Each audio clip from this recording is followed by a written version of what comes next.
Senate rules will now come to order. Please call the roll.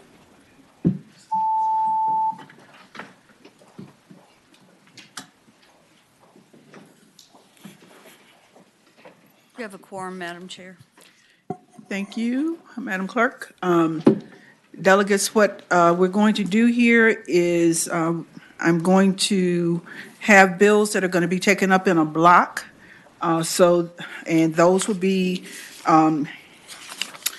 all of the acts of assembly repeals, because most of those are identical to some Senate bills. The designation, recognitions, and commendations, except those that had some negative votes on the House side, those will be taken up in a block. So if you have any of those and they did not have negative votes, bye. And then we're going to take up everything else. So Delegate Adams. Thank you, Madam Chair. And I have a line amendment. And what this line amendment does is on line 27, it strikes the word "for." That's on page 3 of your docket. Yes, ma'am.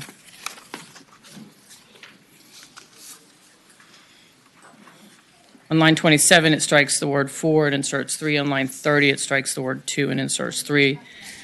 And I'm ready to present if you're ready.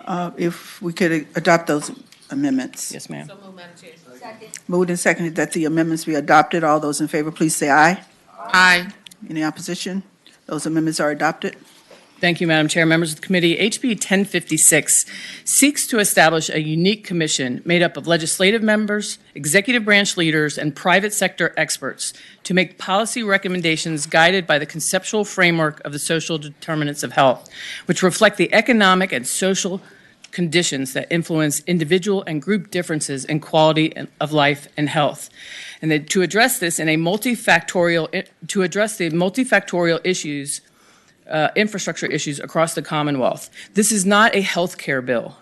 So quickly, 2 examples of why this would be important and helpful and a good return on investment to Virginia.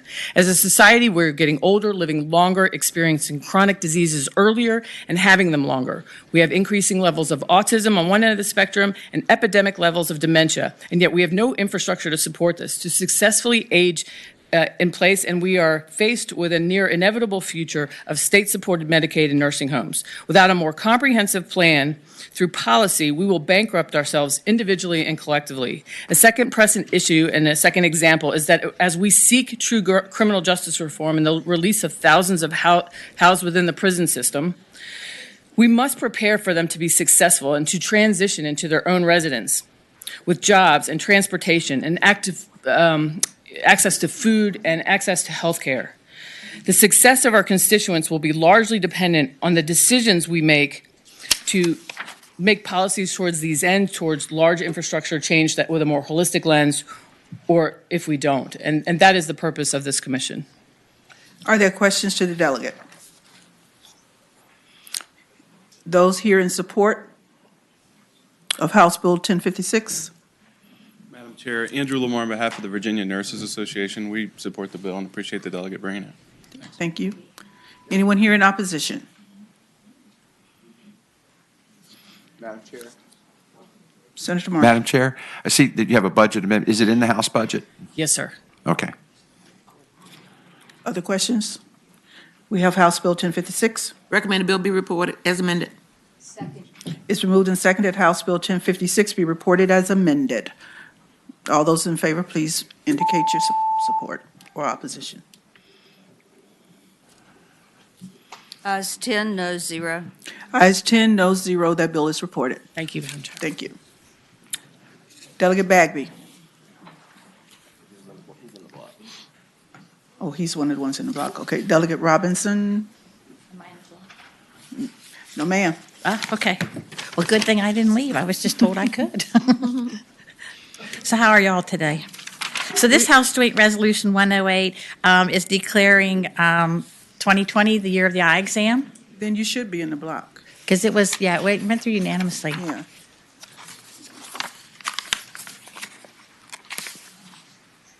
Yeah, bye. We're good? Okay, thank you. That made it easy.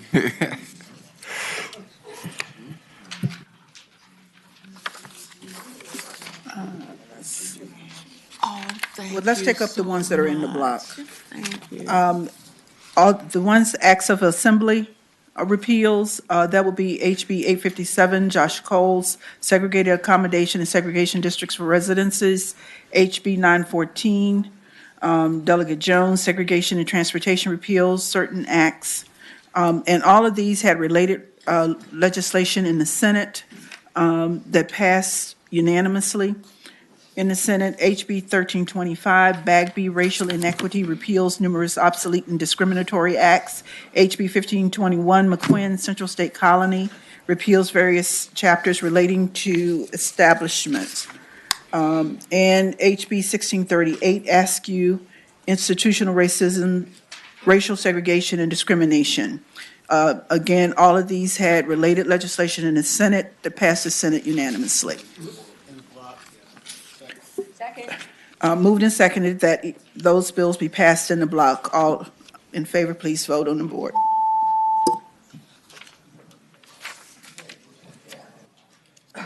Ayes 10, no 0. Ayes 10, no 0, those bills passed in the block.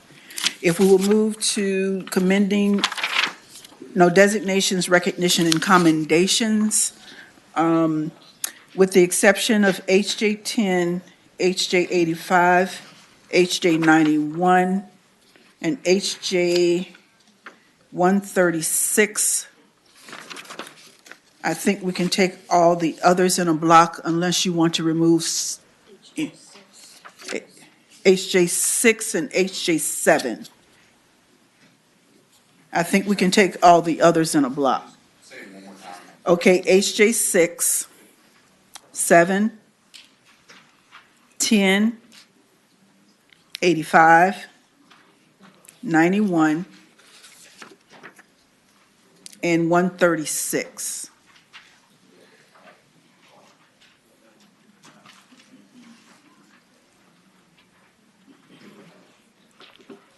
I think we can take the others in a block.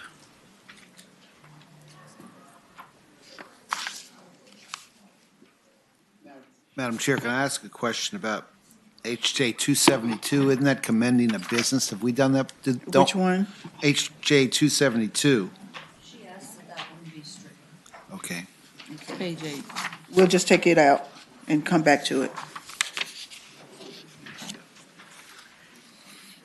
And 272 is out. We also don't normally do this one, commending Fairfax. Don't normally commend a county for something like we should be doing anyway. And then there's one with George Mason that commends George Mason, Korea. Which one is that? They established a school in Korea. Which one, which number is that?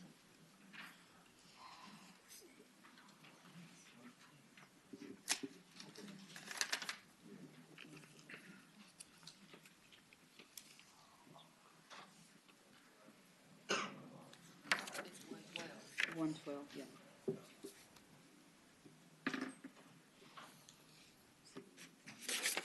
If he's here, he can explain it.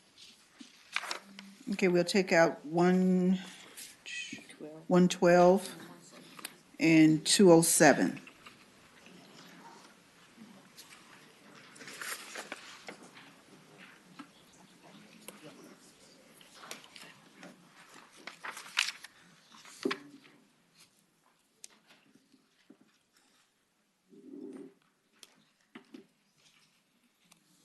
Okay, so let me go back through.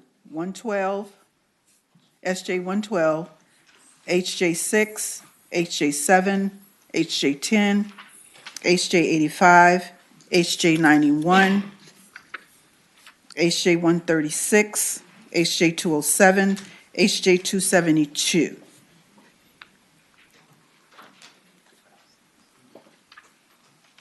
So can we take the remaining, Second. Okay, so with the remaining resolutions taken in a block, have been moved and seconded. All those in favor, please say aye. Aye. Those opposed? Okay. All right. We'll have some delegates here. Delegate O'Quinn? Delegate LaRock? Delegate Krizek? Delegate Guzman? Okay. Good morning, Madam Chair. Good morning, Madam Chair, members of the committee. House Joint Resolution 136. It's about global warming caused by human activity has resulted in a climate and ecological emergency. This resolution would recognize that global warming is caused by human activity that increases emissions of greenhouse gases. It would also declare that there is a current climate and ecological emergency facing Virginia and the planet. There are 1,318 jurisdictions in 25 countries that have already declared a climate emergency. In 2019, New York City became the first city with more than 1 million residents to declare a climate emergency in an effort to mobilize local and national responses to stall global warming. So, Madam Chair, if we were to pass this resolution, that is just to recognize and acknowledge that there is a climate and ecological emergency, Virginia could be the first state in this country to acknowledge this problem, Madam Chair. Are there questions to the delegate? Madam Chair, I have a question for the chair or perhaps the clerk. Do we do these sorts of things? No. Okay, that's what I thought. Okay. Delegate, we normally don't do expressions on behalf of the General Assembly. Who are we expressing it to? Madam Chair, what I would say to Senator Lewis is that this came from the House, where we go through the same process. So I just didn't know that there is a difference protocol in between one chamber or the other. But it went through the same process. And what it's doing is just declaring a state of emergency so we can tell Virginians who are worried, and we can send a message to our constituents that we are taking this issue seriously, and we are decided to acknowledge that it is a problem. But who are we expressing these sentiments to? To the public, Madam Chair. To who? To the public. Madam Chair, Yes. Don't- Senator Deeds. don't we send a message by the action we take down here? I mean, what do we fix with the resolution? Delegate. Madam Chair, this resolution is not to fix anything. I would agree with Senator Deeds. It's just an expression to acknowledge that there is a problem. Okay, basically you're memorializing this to Congress, and we don't do memorializing to Congress.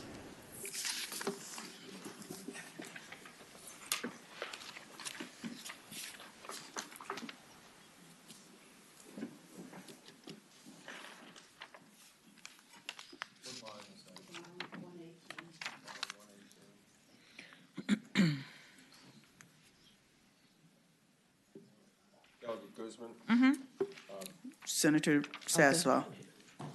Madam Chairman, Delegate Guzman, we've had a policy here, we adopted it quite a few years ago, that we do not memorialize Congress or have, expressions of public statements.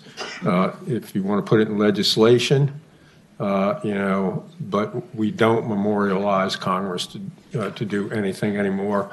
We found out years ago that when that gets to the clerk of the House or the Senate up there, it goes immediately into the trash can.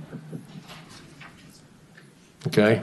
No, I understand. Right. I mean, I Yeah. went through the House, this is my third year, but I Right. do rely on your expertise of the Madam Clerk and the members of the committee. You've been here for a while. You definitely know more than me. So if you said so, I said, yes, ma'am. Yes, sir. And the other thing you may note, we don't do foreign policy resolutions either. Okay? All right. So to take action on this resolution, it's been moved and seconded that HJ 136 be passed by indefinitely. All those in favor, please say aye. Aye. Thank you, Delegate. Thank you. Thank you, Cree.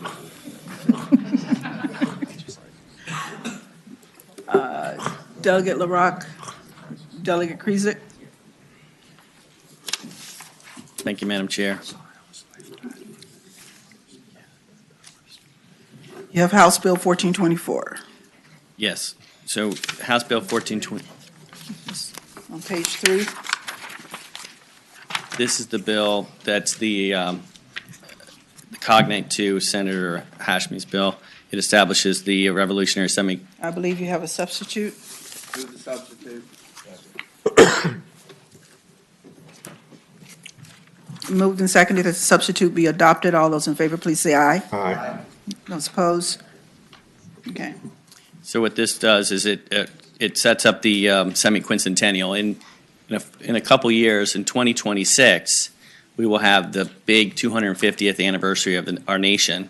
It's going to be a bigger deal than the bicentennial. Many of you remember that. I do. You do. Senator Sassler does. He was here for the original. The centennial. We've got to get planning, and that's why we have, to perform the programs and for the commemoration. Madam Chair, Senator McPike. does this substitute conform it now to, is it Senator Hashmi had a similar bill? Yes. Okay. Which we passed as well. Was that a motion? Move the report. Okay. Moved and seconded that House Bill, Just want to say that the only difference between this bill and Senator Hashmi's bill is that this substitute has the 2-and-2 ratio in terms of legislative members, and I think Senator Hashmi's bill still has the House differential. so this equalizes the membership? Okay. Moved and seconded that House Bill 1424 be reported. Please indicate your preference.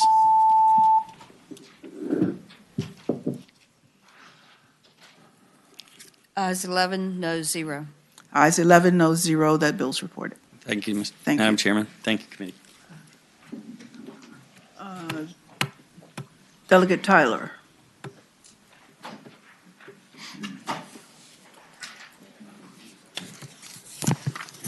Good morning, Madam Chair and members of the committee. I'm before you with HJ 29, and I believe that there is a substitute from the committee, from the House rules that has to be accepted. HJ 29 and substitute?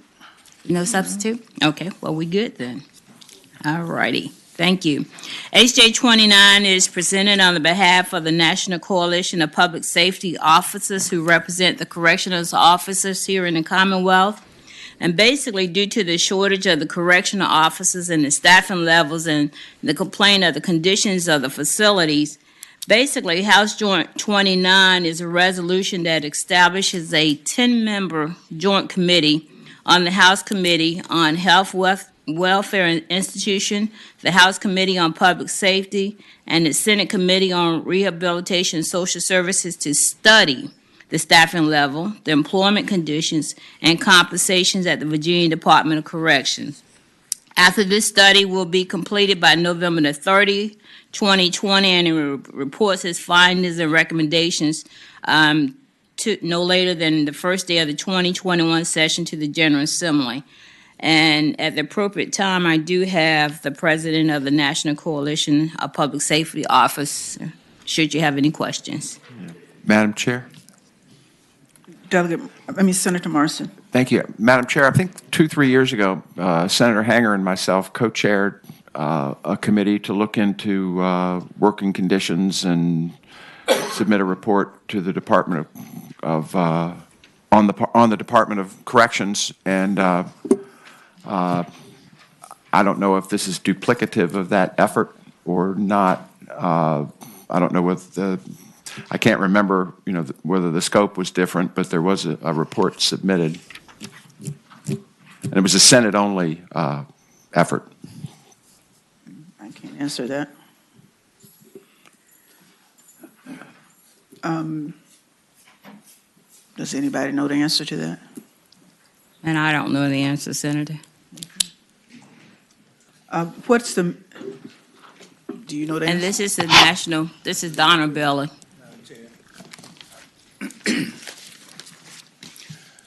Good morning, Madam Chair, members of the committee. My name is Don Baylor. I am with the National Coalition of Public Safety Officers.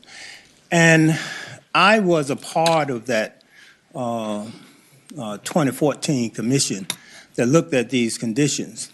Now, they did make some views and recommendations, but it wasn't a study that is extensive as the study that we are talking about now.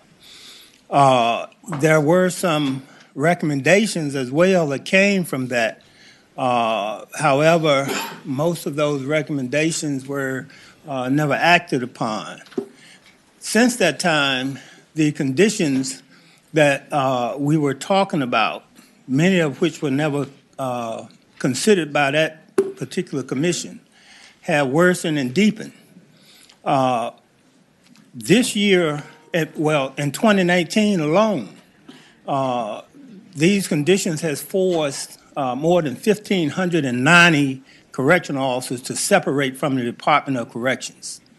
That's at an extreme cost to the Commonwealth in the way of training, retraining the people that are leaving.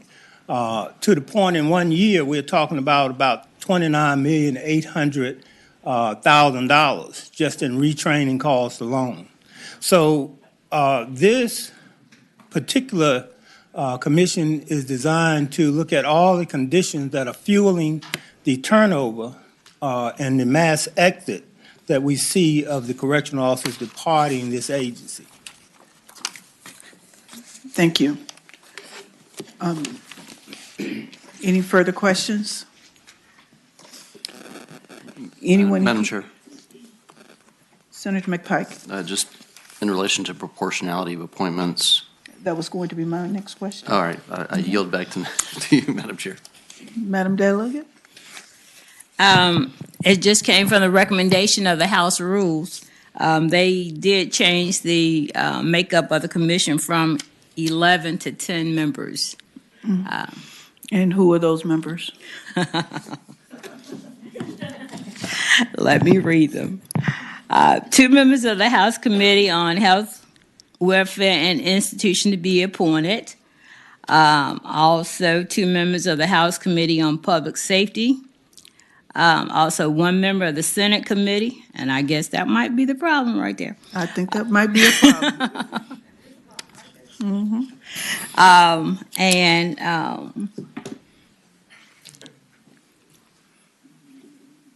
1 member of the Senate Committee on Rehab and Social Services to be appointed, and 4 non-legislative citizen members to be appointed by the Joint Committee on Rules. But I'm fine with the will of the committee. Madam Chair, Senator Deeds. this is a very real issue. I've had correctional facilities in the districts I've represented over the years, and I can tell you that a lot of times we're staffing the hardest criminals with the fewest, worst paid state employees we've got. I suggest that we need 10 members from the Senate and 2 from the House on this study, but we can get it done. This is something that we ought to take a look at. Okay, so you have the House Committee on Health, Welfare, and Institutions, the House Committee on Public Safety, the Senate Committee on the Judiciary, and the Senate Committee on Rehab and Social Services. My suggestion would be 2 from each one of those committees. That would be fine, Senator. Okay. Second, Madam Chair. Okay. Okay, so that would be my amendment. Second. It's been moved and seconded that the amendment be adopted. All those in favor, please say aye. Aye. Opposed? Okay, so with that amendment, we have HJ 29. Okay, it's been moved and seconded that HJ 29 be reported. All those in favor, please say aye. Aye. Those opposed? Okay, Delegate Tyler, you also, Okay, you have HJ 272 that you wanted to be stricken? Yes, I request that to be Okay. stricken. Okay, it's been moved that HJ 272 be stricken. All those in favor, please say aye. Aye. Opposed? Okay, Thank you. Delegate. Delegate Hurst.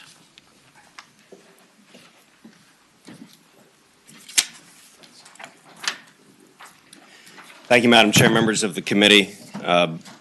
Before you comes over House Bill 630, which seeks to require that lobbyists who are subject to registration requirements in Title 22 of 422 receive the same sexual harassment training that members of this body and our staffs have to go through, trying to address parity and making sure that while we are here for this finite time in our Petri dish and beyond, that we are interacting with a lot of different people from a lot of different organizations. And it's important for us to acknowledge that this building is one workplace. The Pocahontas building is part of that workplace. And so we need to make sure that as an institution, we have an ability to feel like we have control over who is receiving adequate training so that while we are all in this cramped, closed workplace together, we're all making sure that we conduct ourselves appropriately. And so that's essentially the bill, Madam Chair.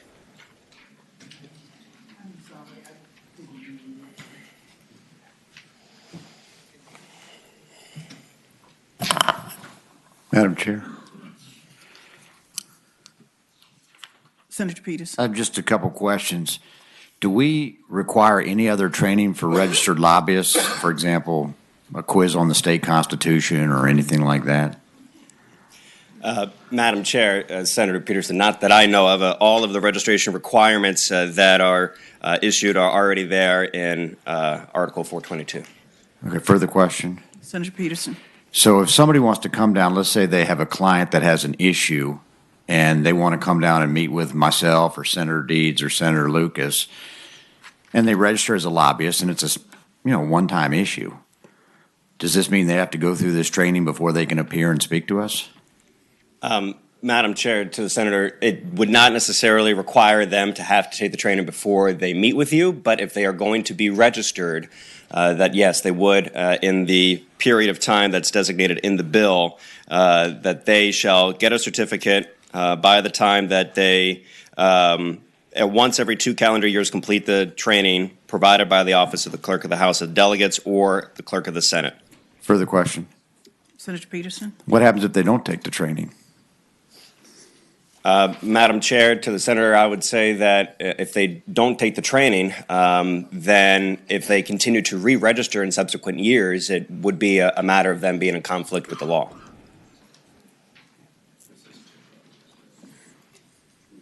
Further questions? Senator Howell. Well, I'm just concerned if we go down this path, the next thing will be constituents will need to take the training. I mean, just this past week, my receptionist was repeatedly harassed by supporters of the gray machines.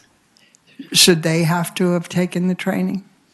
Madam Chair, Senator, you articulate a problem, right? Is that we are all subject to harassment, and in particular sexual harassment, because of the different types of people that are coming into this workplace all the time. But I think it's important to understand, to again reiterate, that my feeling on it is that this is a workplace. We are here to do the people's work, but it is also like an office. And that means that we need to have a standard of professionalism that is something that we have a little bit of modicum of control over. We don't have things in our code for how we regulate constituents who want to come in or people advocating for gray machines who want to come in on a moment's notice and be able to advocate. That's not something we have a tremendous amount of purview over, certainly not in the code. What we do have an opportunity to do is look at those who are registered to be lobbyists, kind of this next filter, this next tier down from those that we expect to be in this building all the time. We expect these folks to be in our building all the time. We can predict that because they are registered to lobby. And so because we at least know who that population of people is, why don't we start the process and do something a little bit better than what we're doing now, which is make sure that they know that that there are training procedures in place that they should be taking. And further, they are third parties in our current sexual harassment training that we all have to take and our staff has to take. And so they should know what their rights and abilities are, because they could be subject to harassment or they could be harassed themselves by somebody in this body, and they should know to whom they should go to report that complaint. Senator Saslaw, then Senator Favola. Madam Chair and other members, I've been here 45 years, and I can tell you, based on all that I've heard about, all that that's been brought to my attention, the lobbyists have a hell of a lot more to fear from the members than the members and staff do from the lobbyists. And with that, I would move the bill be passed by indefinitely. Madam Chair. Let me go to, hold on, Senator Saslaw. Senator Favola. My question is, it's another way to approach this would be having sort of a standards of conduct that we adopt for the General Assembly workplace, where everybody then would be expected to behave accordingly. It would be an articulation. It would solve Senator Howell's problem, and it would just be an articulation of what the expectations are and how you behave when you're in the General Assembly buildings and in the Capitol. So I think there's another way to approach this. I am sympathetic to the fact that if we go down this path, we may then open the door to having to require a lot of other groups to have this sexual harassment training, and it's probably not a path we need to go down right now. So I will second the motion by the senior senator from Fairfax. Madam Chair, There's a motion. I'd like to speak to the motion. Can I move the motion first? Sure. It's been moved and seconded that House Bill 630 be passed by indefinitely. Further discussion, Senator Edwards. Yes, I think the delegate's got a good point. Not just sexual harassment, but, and I believe we have to take sexual harassment, don't we? The legislators should. But also, I think everybody ought to be taking the character education program. Character Council is a damn good program, and the schools are required to do it. And I would think everybody in this building ought to take it. You can't require it, of course, by people with the public coming in. But those of us that work here, I think it'd be helpful for everybody to take programs like that. Madam. Yes, we take civility training. Madam Chair, if I may, just to speak to the motion. Sometimes it doesn't work. But yes, Delegate Hurst. Just real quickly, again, to reiterate to the senior senator's point, it is not just about what those lobbyists may do to anybody else. It is also about what anybody else may do to them. And in the training module that we have already developed for the House and for the Senate, it clearly articulates that if they are the recipient of such harassment, what their abilities are to report that while they are here in this workplace. So it's also to protect them, which you have just said is happening way more frequently than the converse. The motion is to pass the bill by indefinitely. Please indicate whether you support that or not.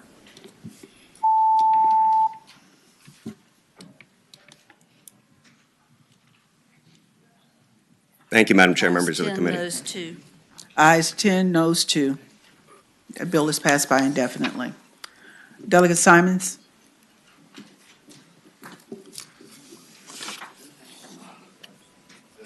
House Bill 310. Good morning, Madam Chair and members of the committee. May I speak to the bill? Yes, ma'am, you may. Thank you for asking. So every year, about 2,500 Virginians. Delegate, this bill is identical to Senate Bill 256, which passed that Senate unanimously. Yes, it's the Alzheimer's, reinstating the Commission for I'll Alzheimer's. save you some time. Thank you very much. It's been moved and seconded that House Bill 310 be reported. All those in favor, please indicate.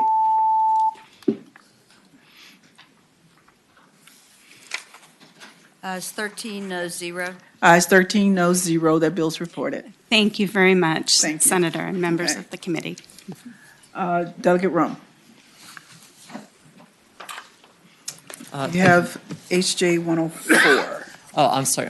Madam Chair, I have is this the prosthodontics one or Let's see, I think we may have already passed one. Yeah, that one was adopted in block. Okay. I will note that the Senate version of that was conformed in the House to meet mine because that was based on request from one of the prosthodontic advocates. Okay. So the one I have before you is HJ 85.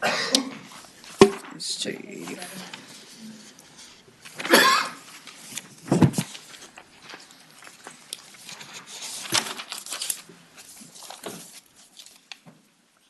Do we have that? Yes, yes, ma'am.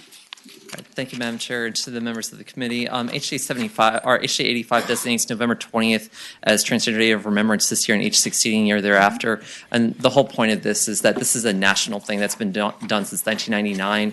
And in the last 6 years alone, we've had more than 157 trans people killed across the country. Disproportionately, they are victims of violence, and far disproportionately, they tend to be Black and brown trans women. And this includes at least 3 people who were out and identified in news stories just in Virginia in the last couple of years. And in the House side, we had people who were able to come and speak about that. And just, if you've never been to a TDOR event in your district or in your area, please go on November 20th. It's not a celebration of, if anything, it's a celebration of life, but it's really it's very solemn. And last year, when I stood up on the House floor and I explained to people there that if my skin tone was a darker color than it is now, and if I lived an hour and a half to the northeast of where I do, then my life expectancy would have ended on September 30th of last year when I turned 35. Thank you. Any questions? Those here in support? Anyone here in opposition? We have HJ 85. It's been moved and seconded that HJ 85 be reported. All those in favor, please say aye. Aye. Those opposed? Thank you, Madam. Thank Madam you. Chair, question, is it a recorded vote? No, it's not a Okay, recorded. great. Thank you, Madam Okay, Chair. thank you. Delegate Watts.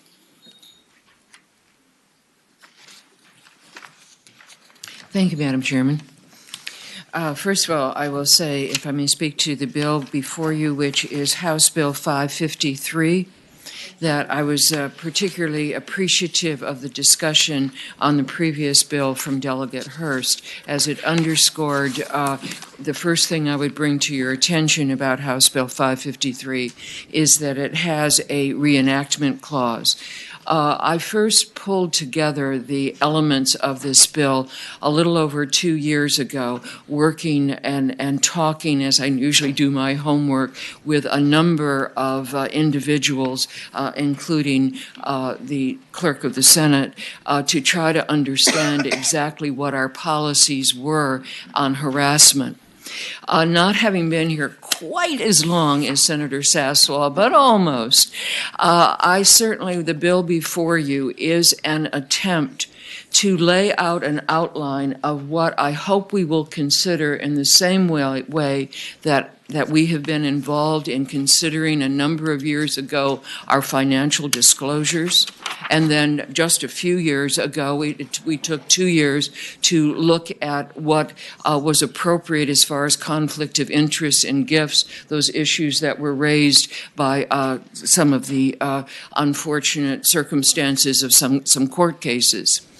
So what I have in the outline before you is as much information as I could pull together of what I thought was appropriate that we consider in a policy as far as harassment for the legislative body.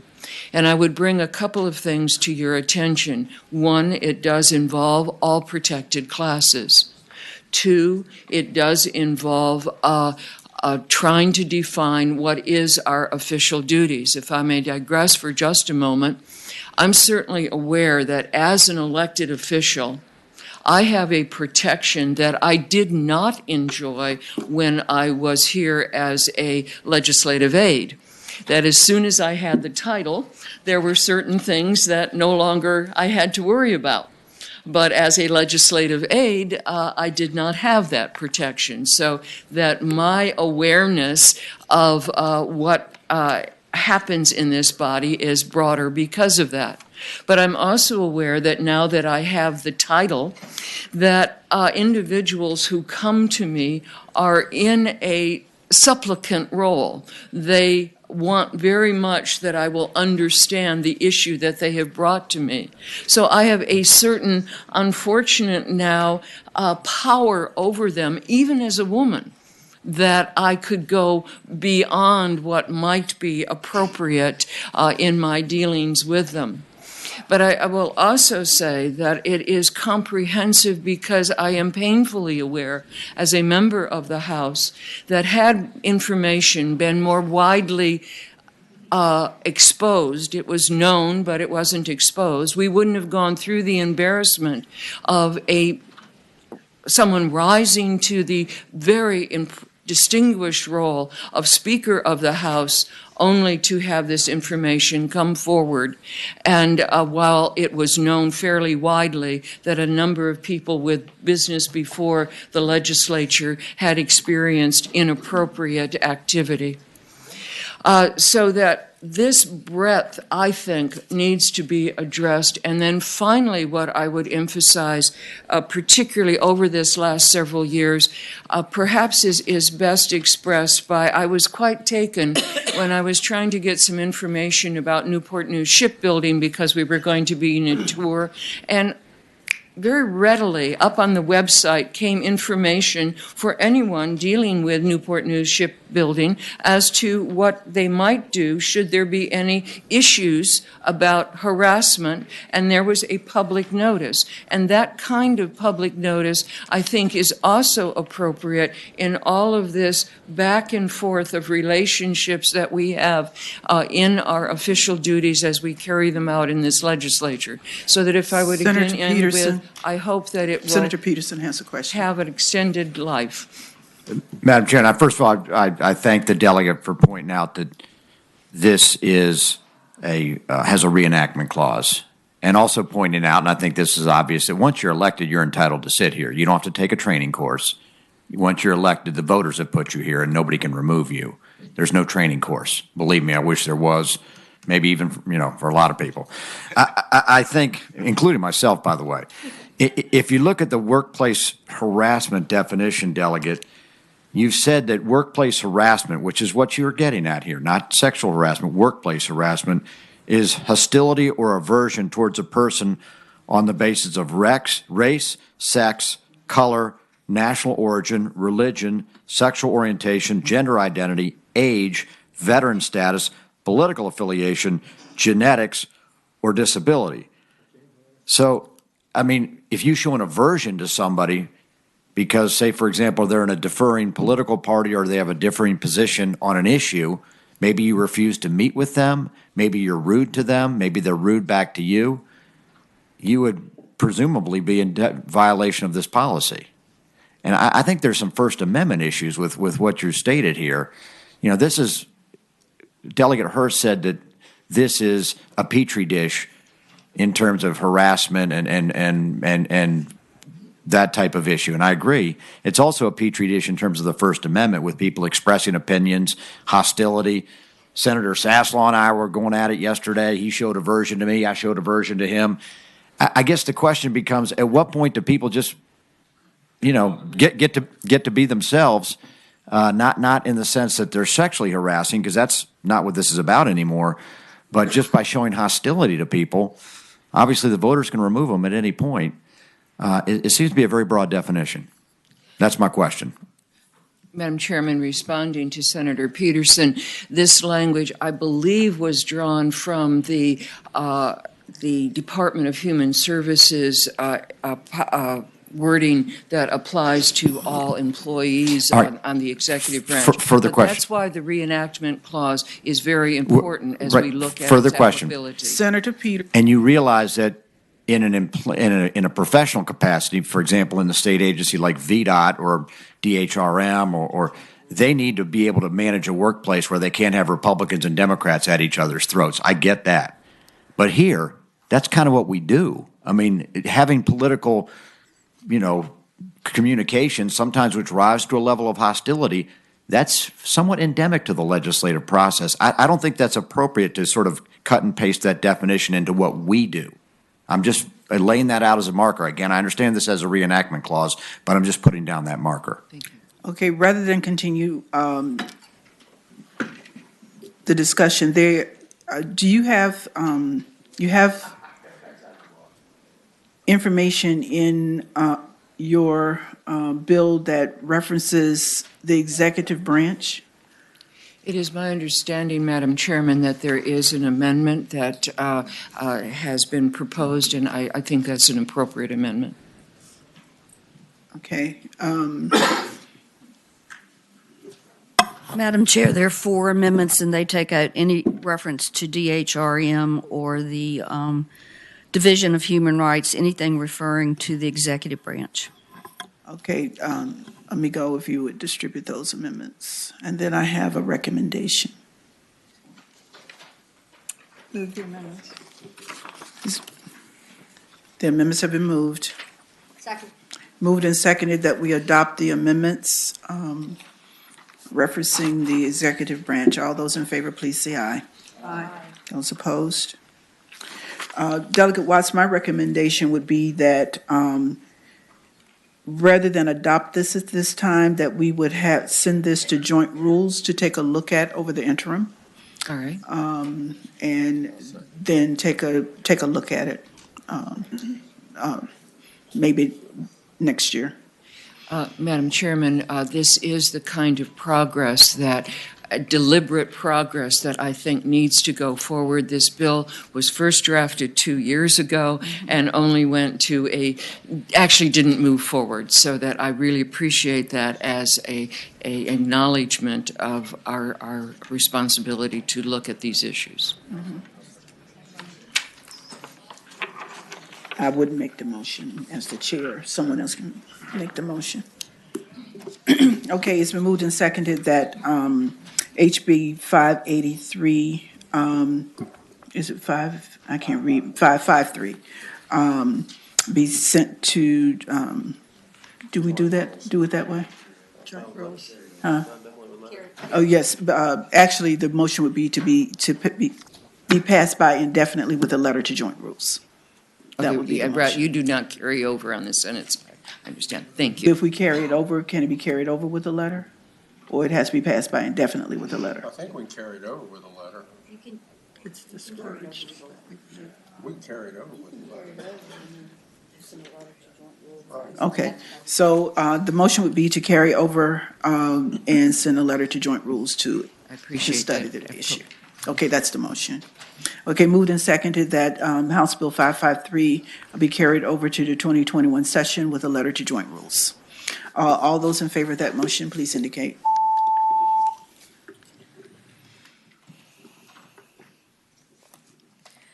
Ayes 12, noes 1. Ayes 12, noes 1. Thank you. Delegate Watts. Delegate LaRock.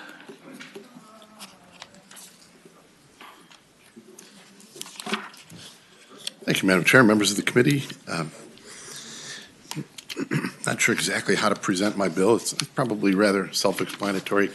It's a, resolution commending the Capitol Police, 99 House patrons, some senators on there, and open to questions.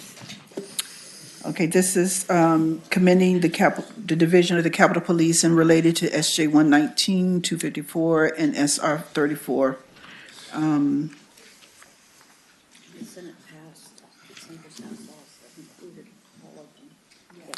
Okay. And we've already passed a similar resolution.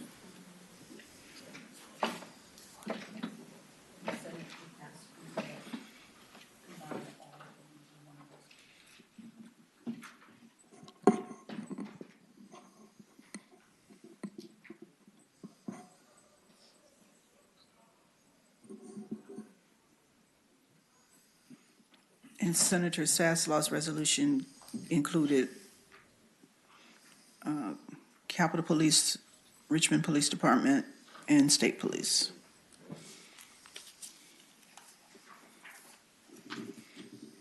So we have Delegate LaRox, which does Capitol Police. We have Speaker Philip Horns, which has the Richmond Police Department, and she also has one that has the Virginia Department of State Police. And Madam Chair, Speaker Fullercorn is also a Senator McClellan's, which has the Richmond Police Department. And Senator McDougal. Well, all of these have, in this whole section, have commending Capitol Police, Richmond Police, and State Police. I would hope the committee would view this as a question of whether or not the Capitol Police have enough space on their wall for all these resolutions, or whether or not we can over-commend the Capitol Police. This is a little different. I think this is perhaps a little more focused on the history of the Capitol Police, but if the committee views it otherwise, then I'm sure I'm about to hear about that.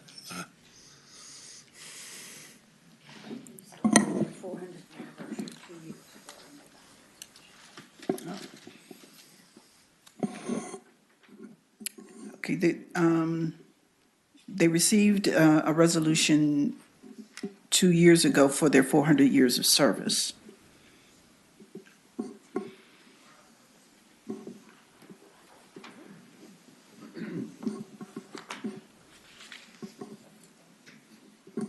So what is the will of the committee?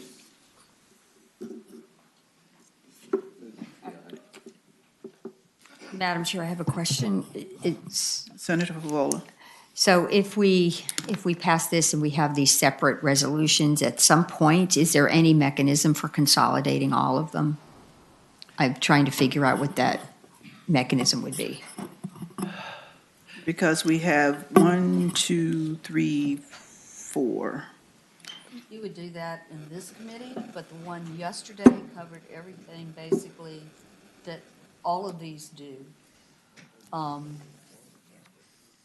if you read these, they're all basically the same thing.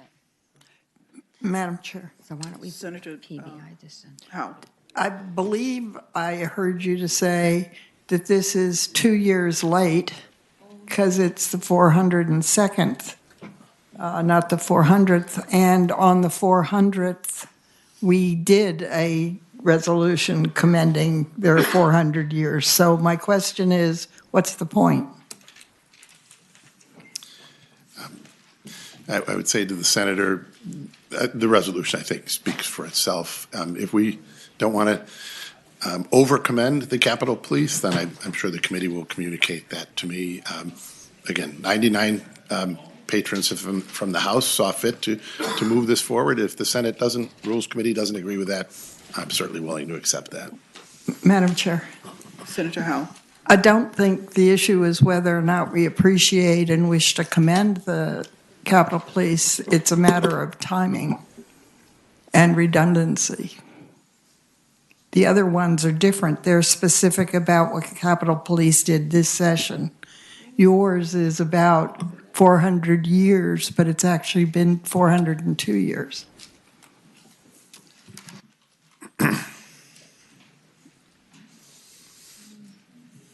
Madam Chair, based on the information. Senator Sorry. McPike. I move to PBI. I think I agree with Senator Howell. It's not about whether we appreciate the Capitol Police. We've done it. I think we would create a context of potentially having multiple resolutions each year commending, I don't know, an anniversary. I'd certainly like to go back to groups multiple times to speak or present things, but I think it creates a little bit of a problem of duplication. Moved and seconded that HJ 162 be passed by indefinitely. All those in favor, please say aye. Aye. Those opposed? Thank you, Delegate. Thank you, Madam Chair, members of the committee. Delegate Corey.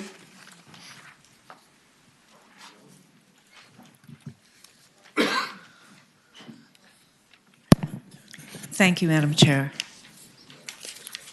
Delegate Corey, I think we took care of.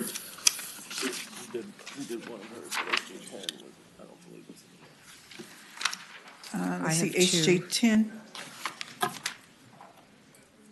Yeah, HJ 10. Yes. Okay. Thank you. I have House Joint Resolution number 10, Page 7. Okay. designating June 1st and this year and in each succeeding year as Gun Violence Awareness Day in Virginia. In 2017, the Senate and the House both agreed and passed a resolution declaring June 1st Gun Violence Awareness Day. And it is my intention to have Virginia celebrate that same day in the same way.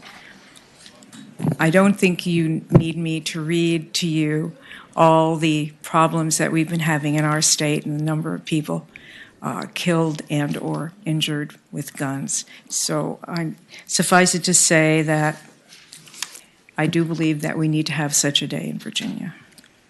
Okay, those here, is there anyone here in opposition to June 1st, 2020 and each succeeding year being designated as Gun Violence Awareness Day in Virginia? Move to report. Second. It's been moved and seconded, HJ 10 be reported. All those in favor, please say aye. Aye. Those opposed? Yeah. Thank you, Delegate. Thank you. Delegate Delaney?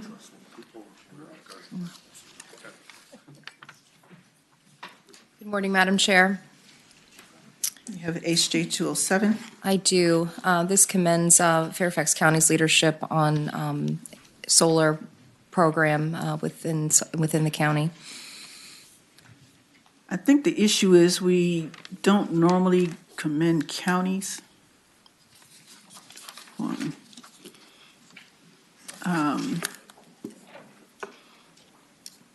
And that's why that one was pulled out of this block of. And that will be at the will of the committee. Senator Favola. I had a similar situation, and I too did not get a resolution passed to commemorate a county, but I did ask the clerk to give me one of these sort of award documents, and it was very nicely done. And I framed it, and they were very happy, and that's. I will be happy to find another means to express my gratitude for the there are other leadership ways. that Fairfax County has demonstrated in their solar initiatives. I'm sure there's many ways we can express that appreciation. The House clerk can do it. Thank you, Delegate Delaney. So we will gently have a motion to pass by indefinitely. I will move that we pass this by for the year. Pass it by. It's been moved and seconded that HJ 207 be passed by indefinitely. All those in favor gently say aye. Aye. Thank you, Delegate. Gently goodbye. Delegate Ward is not here, but I think hers is the same as yours, Senator Lucas.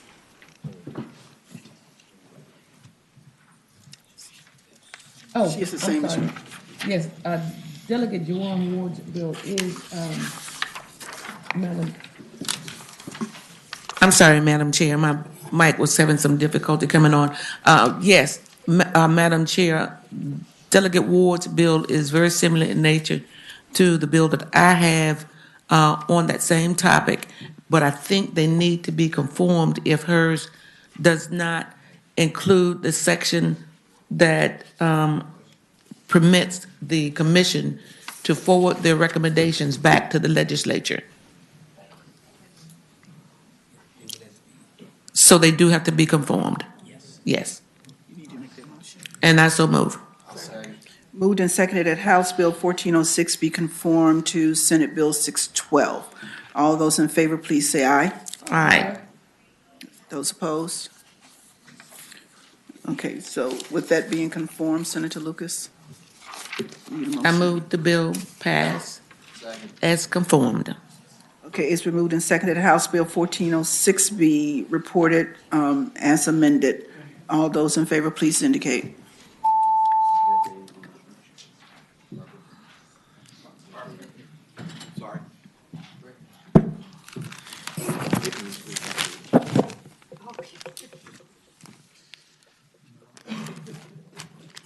Ayes 10, noes 2. Ayes 10, noes 2. That bill is reported. Okay, Delegate Heretic. Good morning, Madam Chair, Senators. I have two. First, HJ 130, a bill directing JLARC to study and identify potential strategies for the legalization of adult recreational. Okay, Delegate, save some time. Okay. Yours is similar to Senator McClellan's SJ 67. Okay. So I think we will simply, Amigo, we have to conform his to Senator McClellan's study. It's been moved and seconded that HJ 130 be conformed to SJ 67. All those in favor, please say aye. Aye. Those opposed? Move to report as amended. Second. It's been moved and seconded that HJ 130 be reported as amended. All those in favor, please say aye. Aye. Those opposed? Thank you. And thank you, Madam Chair. And HJ 42, the honor and sacrifice flag. Madam Chair, a constituent, George Lutz of Chesapeake, has designed an emblem. I think we've already passed that. Oh, I didn't even know. Yes. Thank you very much. Okay. It's been a pleasure. Thank you. Delegate Lopez. Thank you, ma'am. Members of the committee.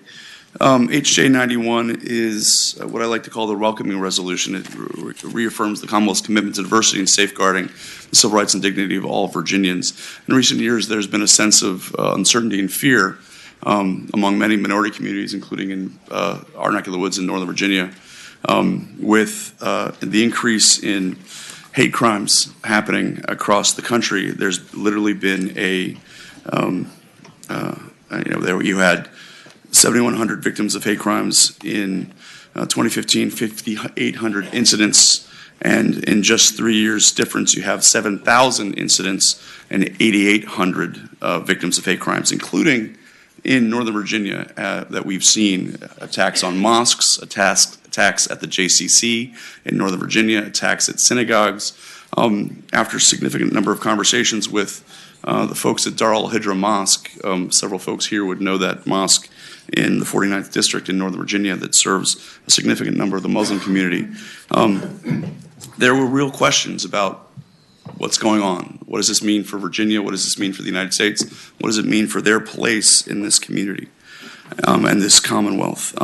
This resolution simply affirms that the House of Delegates and the General Assembly denounces the intimidation of Commonwealth's residents and maintains our commitment to civil rights, dignity of all, and diversity in the Commonwealth of Virginia. And so I'd hope it'd be the will of the committee to pass the joint resolution. Are there questions to the delegate? Anyone here in opposition? This is in my district. Okay, we have HJ 91. Moved and seconded that HJ 91 be reported. All those in favor, please say aye. Aye. Those opposed? Thank you, Delegate. Thank you, Madam Chair. Senator McClellan. Delegate Circles with Delegate Mike Mullen.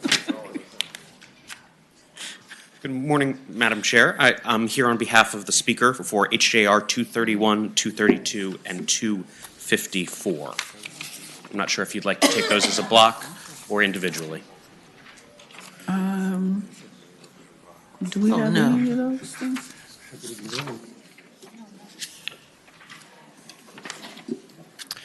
Each of these resolutions commends part of our law enforcement here in the greater Richmond area for their hard work and diligence in keeping us safe every day that we are up here in the Assembly. HJR 231 commends the Virginia Department of State Police and their hundreds of employees throughout the Commonwealth, but particularly those who protect us here in Richmond.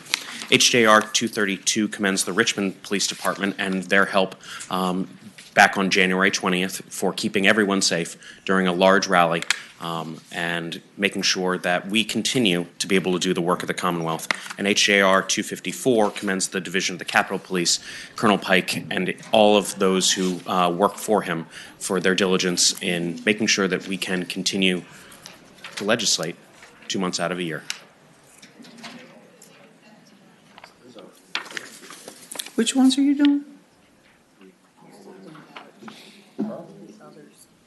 Individually commending the Capitol Police, the Richmond City Police, State Police. It's all put in the resolution that Senator Sasslaw introduced yesterday, as well as all the other agencies that supported those groups.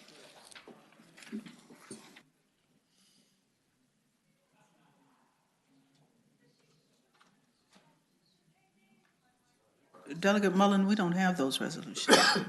No, we do. Where are they? They're filler points. Filler points. Yes, I'm here on behalf of the speaker.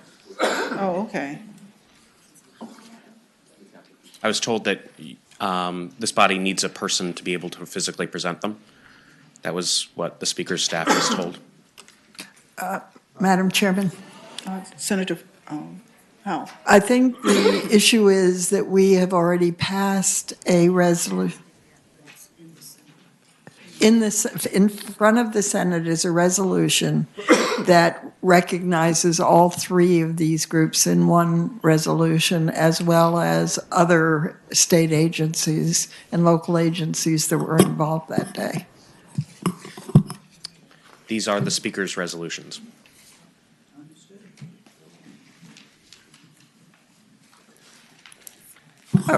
Madam Chair, I wasn't speaking in favor or against them. I'm just saying that's what we're discussing up here. Understood. At your leisure. Madam Chair, Senator Vuala. I guess there's, I guess if they're not in conflict, excuse me. If they're not in conflict, in effect, we would just be passing individual ones, and then each group would get our consolidated one. So in effect, each group would be getting two resolutions. I think that's okay. I don't know what our protocol is on this, but I don't see any harm moving these forward unless We're not going to take, we can take them up in a block. Okay. Madam Chairman, Senator McDougal. there is line 21, and I believe, I don't know if it's. Which one? I'm pulled up 231, but I think it's similar language in all these, and I think it's similar language in some of the Senate ones. But on that line, it refers to mitigate a potentially volatile situation. I would move to strike potentially volatile and insert maintain a peaceful. And Madam Chairman, I'll make the same motion in each of them, or we can do them all in a block if you would prefer. I would second it, Madam Chairman. Let's do them individually. So you're doing it for which one? Madam Chairman, I pulled up the one that was on the board, 231. Okay, 231, and it's been moved and seconded for that line amendment. Madam Chair. Senator Howell. I think if we were honest about the situation, it was potentially violent. That it was. So I would oppose the amendment. Okay.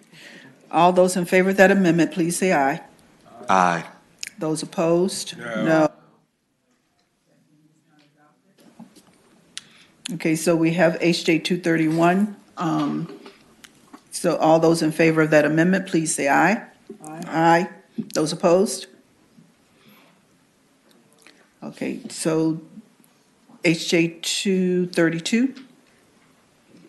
Move to report. Let's wait for it to get up.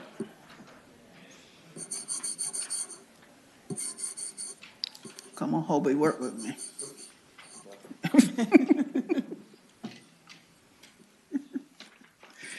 Okay. We have HJ 232. This one is commending the Richmond Police Department. Second. It's been moved and seconded that HJ 232 be reported. All those in favor, please say aye. Aye. Those opposed? Okay, that one is reported. We now have. Madam Chair, can I ask you what you did with Senator McClellan's Senate Joint Resolution 140, are we doing? Nothing yet. She wasn't in the room. She's now back. Okay. Okay. There's she right there. So are we going to pass both? So we have HJ 254. We're doing the Philicorn ones now. Okay. HJ 254, which commends the Division of Capitol Police. Moved and seconded that HJ 254 be reported. All those in favor, please say aye. Aye. Those opposed? That one's reported as well. Thank you, Senator Locke. Have a good day. Delegate Mullen. Senator McClellan. I have Senate Joint Resolution 140 commending the Richmond Police Department, which I believe is identical to what you just passed on the House side. Moved and seconded that HJ 140 be reported. All those in favor of SJ 140, please say aye. Aye. Those opposed? Thank you. Thank you. Delegate Sickles. Thank you, Madam Chairman and members of the Rules Committee. I have HJR 47. I'm not sure the similar resolution that the Senate must pass. We both put it in our budgets, and the Senate has a little bit more money in there for it than we do. And it's asked the Joint Commission on Technology and Science to be directed to study the safety, quality of life, and economic consequences of weather and climate-related events of coastal areas in Virginia. There was an initial report on this. Save you some time. This is nearly identical to SJ 38, which is Senator Cosgrove's. Amigo, what's the difference between the two? Thank you, Madam Chairman. The Senator Cosgrove's bill had the clause put on it at the very end, and that's the difference, the finance clause. So do we have to send this to you, Janet? It was funded. You funded it. I believe we funded it, so I don't think we need a clause. The Senate, Madam Chair, the Senate has $125,000 and the House has $50,000 in the budget for this. Okay, so We'll take back 75. Hey, this is for the National Academy here. I mean, the Virginia Academy. okay, okay. Moved and seconded that HJ 47 be reported. All those in favor, please say aye. Aye. Those opposed? Thank you, Madam Chair and members of the committee.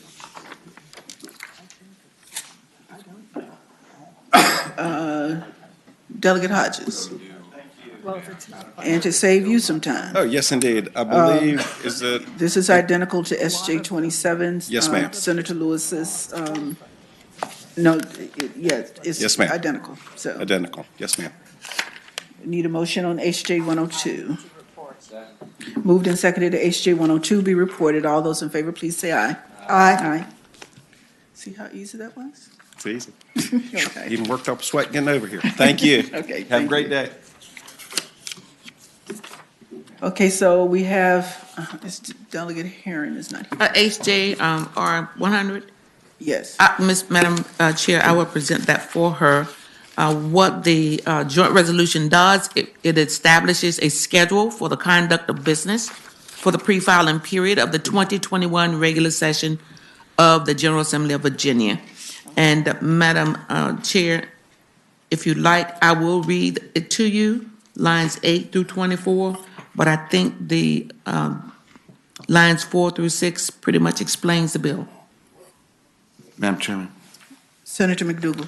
Madam Chairman, I brought this up to you yesterday, and after the incredible stress that our entire staff has been under, I think we at least ought to have a discussion on whether we do it for this pre-filing time or another, but moving the pre-filing deadline to before Thanksgiving and having the deadline to return to being before Christmas so that our staff could at least have that time between Christmas and New Year's to spend with their family. And so if we were to do that, we could make this November 20th, which would be the Friday that Senate Finance Committee retreat would traditionally end, would be their initial date, and then those could be returned back by that Monday before Christmas, then giving at least Christmas Eve and that time for our staff to be with their families or to travel if they would want to. But I know Amigo has been in this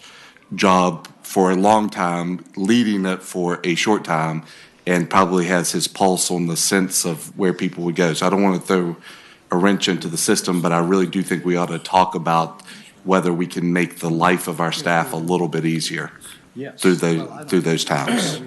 Madam Chair, with that, if that is going to be the line amendment, it would be on lines 11 and 12, because currently what the resolution states is that that it would be received by the Division of Legislative Services by 5 p.m. on Monday, November the 30th. And so, Madam Chairman, I think that date is the Monday after the Thanksgiving week this year. So my suggestion is that you move it to the Friday before Thanksgiving, which is the day when we, I think, would have our finance retreat traditionally end. and then, Madam Chair, then on line Do we know 12, do we know what that date is? I think it's the 20th of November, if I recall correctly. But, Madam Chairman, I didn't make it as a motion specifically because I wanted to get again, I don't want to stop progress, but I really do think we put a lot of pressure on our staff and want to make sure that we are talking about ways to try to reduce some of that pressure if at all possible. and Madam Chair, that means that there would also need to be a line change on line 12, where the drafts need to be in by midnight on Thursday, December 31st. And that also conflicts with the date for continuing legislation, which is due in December.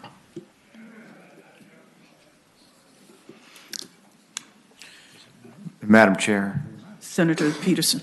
I appreciate what Senator McDougal says. I think it's a lot of the same concerns I have. I'm concerned, though, because frankly, I don't really, a lot of this stuff, I don't think about it till Thanksgiving. And that's kind of, for me, for people that are working full-time or time and a half, that's actually a break of time where you as a legislator will have 3 or 4 days uninterrupted to actually look at this stuff. So I would be opposed to that idea. I do have other ideas on how to limit the amount of work the staff is getting, but that may come up at a different time. This is the first week in December.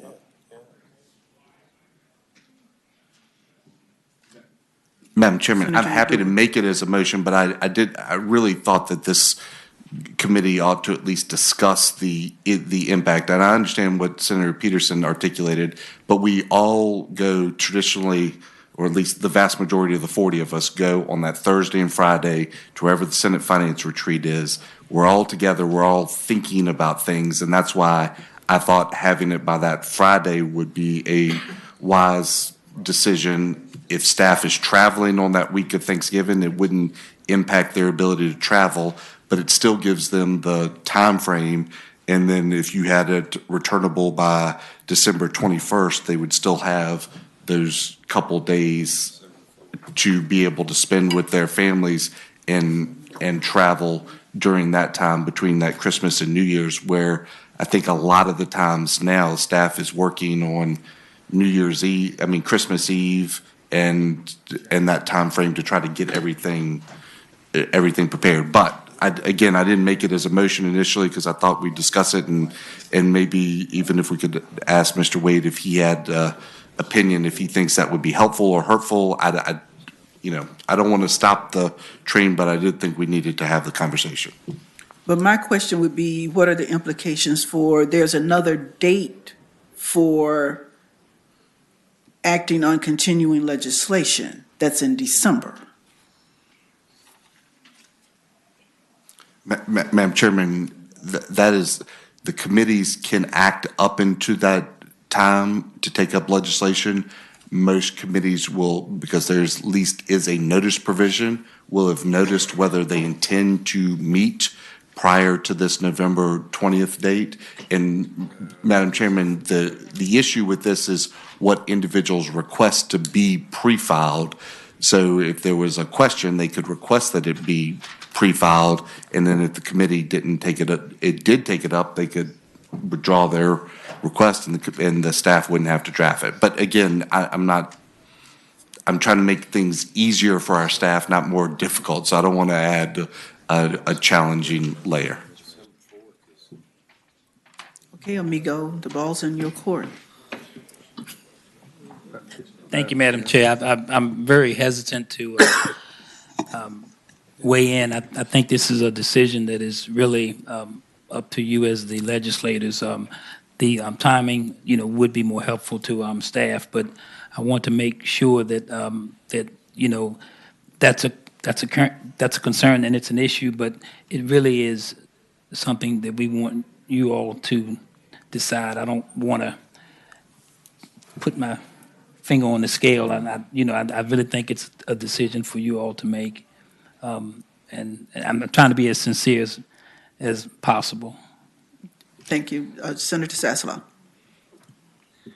When we started doing this, usually it was that Friday of the week following Thanksgiving, which in this case would be Friday, December the 4th.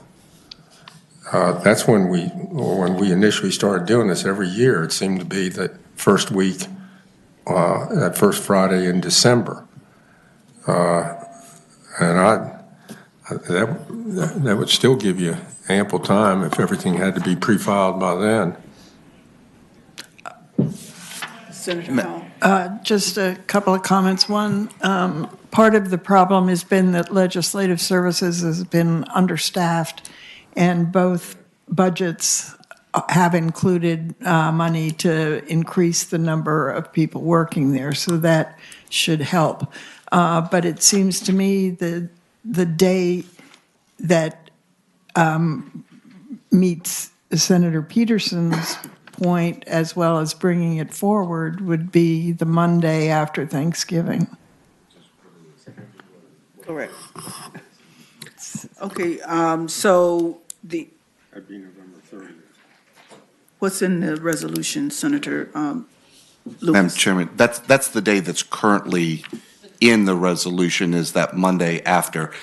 My point is you can't fix the time between Christmas and New Year's for the staff unless you move that front date up, because even with additional staff, my concern is the volume that they have to draft and get back to the members by that January 31st or December 31st as we currently have in there. So the effort to move the front date up was only because of the impact on the back date, but there's not enough time for them to get the back date fixed before Christmas to us.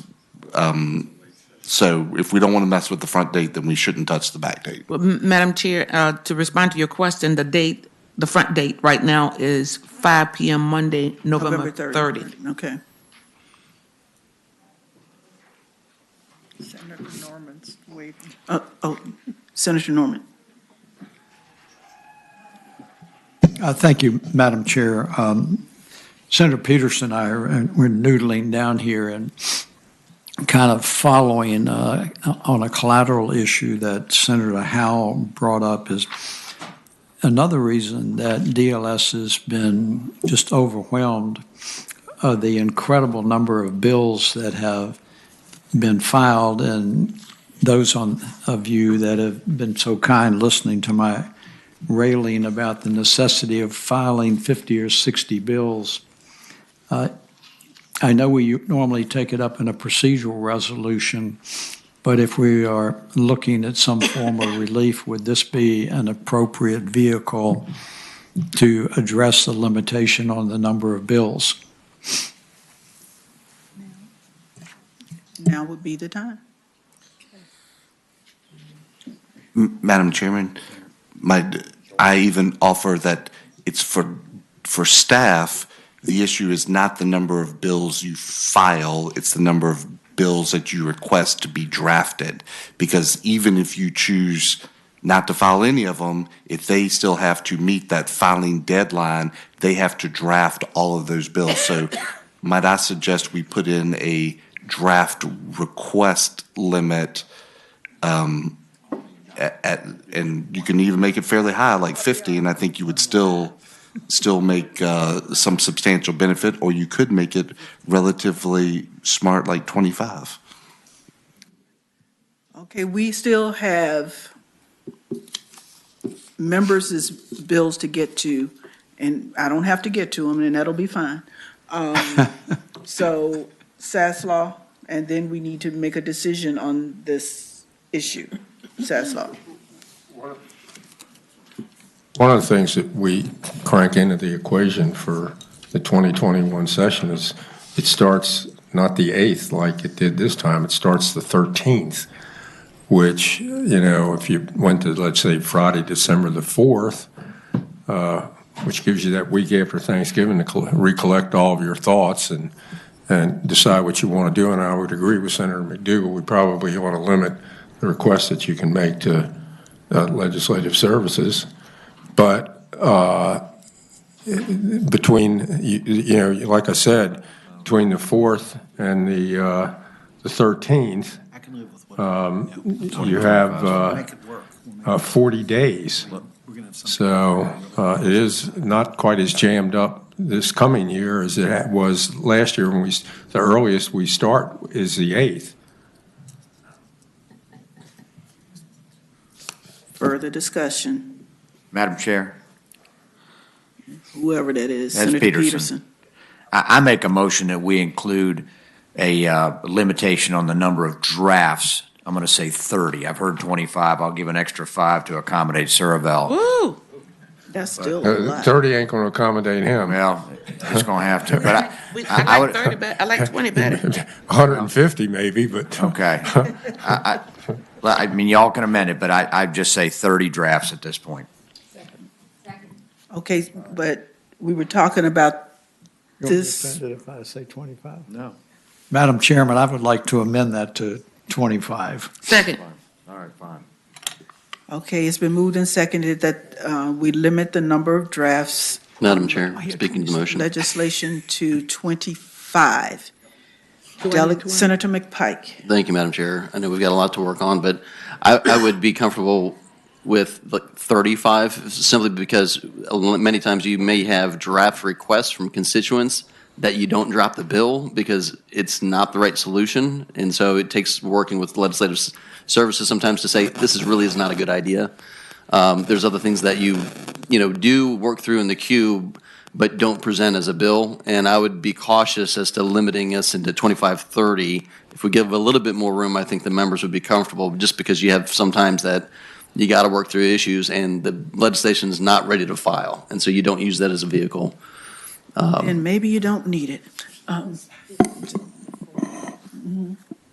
drafting requests, so 35, 30. 35. We currently have 50, or we did in the past? It was 50. Doesn't have anything this year. Did you hear that? It was 50, but we had nothing this year. Yeah. What about 35? I think 35. And this does not include commending and memorial. Yeah. Yeah. All right. And does it? Madam Chair, I'd be comfortable at 35 as well. Madam Chair, with all due respect, I think a very kind number is 25. Okay, and between 25 and 35 is 30. All right, 30. I'll move 30. Okay, so if we can amend at 30. Yes, Senator Favola. Just want to make sure. Sometimes the administration gives us bills at the very last minute we didn't expect or count. The administration bills don't count. Too bad.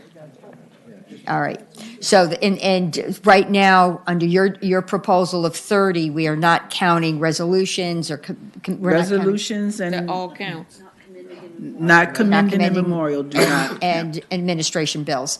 Okay, so when it's 30 draft requests. Correct. Okay. Still too many. Okay, that's still a lot. Still a lot. But anyway, are we agreed at 30? All right. Okay. 30. All those in favor, please say aye. Aye. Somebody break that to Suravel. What about 31?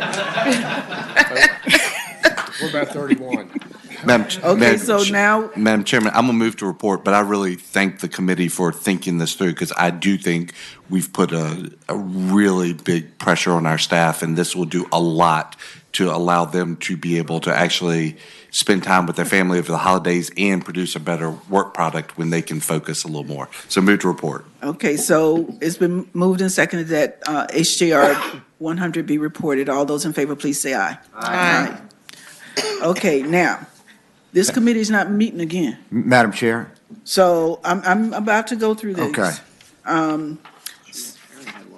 So we Well, have, this is the only one she gave me. so we have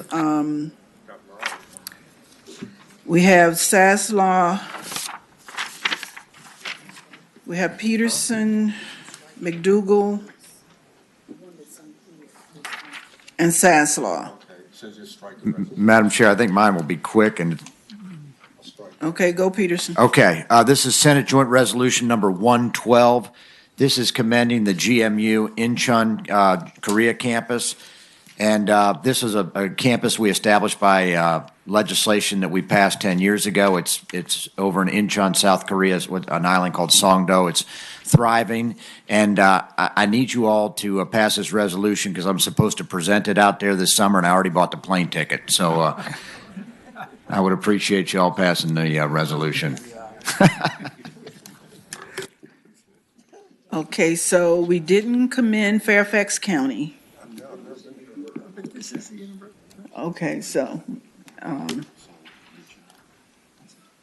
I'll leave it up there, you guys, so. Senator Howell, Just move to report. moved and seconded that we let Senator Peterson go to Korea. Okay. Does he come back? All in favor, please say aye. Mr. President, Those opposed? Okay. Mr. President, I'm Okay, sorry, Senator McDougal, sorry, Madam Chair, Senator McPike. just a question for Senator Peterson for the patron, just on whether or not it needs to be updated with the new president's name. That's a great question, and I think that might be something we can catch. Maybe I'll do a floor amendment on that. Obviously, this was drafted, but thank you for catching that. Senator McDougal.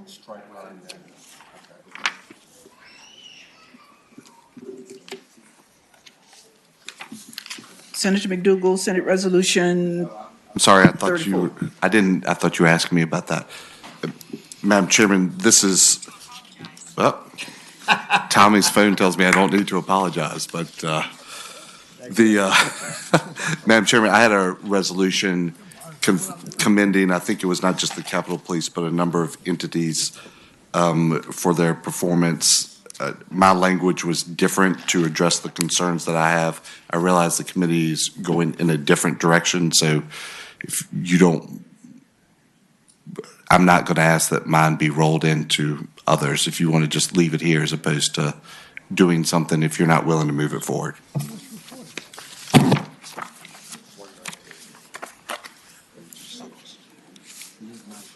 So, Senator Saslaw was talking to me, Senator McDougal, I'm sorry. Madam Chairman, I took a different approach with the wording that made me feel more comfortable about expressing our appreciation and not being derogatory to my constituents. I understand the committee has a different view than I do about moving it forward. I do not want it to be rolled into a version that has language that I'm not comfortable with, but I also don't want the committee to have to vote to pass by something that is commending. So if the feel is that we're not going to move too forward, then you can just take no action. Okay, thank you. Let's report. Okay. Senator Saslaw has requested that SJ 119 be stricken from the docket. No. It's been moved and seconded, SJ 119 be stricken from the docket. All those in favor, please say aye. Aye. Okay. And Delegate Freitas has asked that SJ 6 and SJ 7 be stricken from the docket. All those in favor, we're going to take those in the block. It's been moved and seconded that SJ 6 and SJ 7 be stricken from the docket. All those in favor, please say aye. Aye. Okay, and Delegate Sullivan has asked that SJ HJR 47 be stricken from the docket. All those in favor, please say aye. Aye. Okay, that clears our docket, so who? What else? What's 1010? Where's House that? Bill 1010 is on page 5, and it's similar to Senate Bill 150, which is Senator Howe's bill, but hers was continued to the 2021 session. So we can continue this one too. So, you want to make that motion, Senator Yes. Lucas? So move, Madam Chair. Moved and seconded that House Bill 1010 be continued to the 2021 session. All those in favor of that motion, please vote. You have to vote on the board. Or, this is a bill. Hobie, keep up with me. Vote to continue.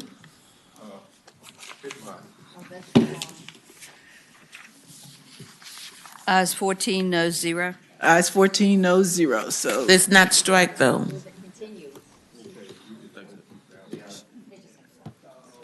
No, she said to strike it, or she said to continue it? Oh, you got white out, okay. Oh, okay. Oh, okay. All right, that completes our docket and that completes our work, so thank you all very much. Well done.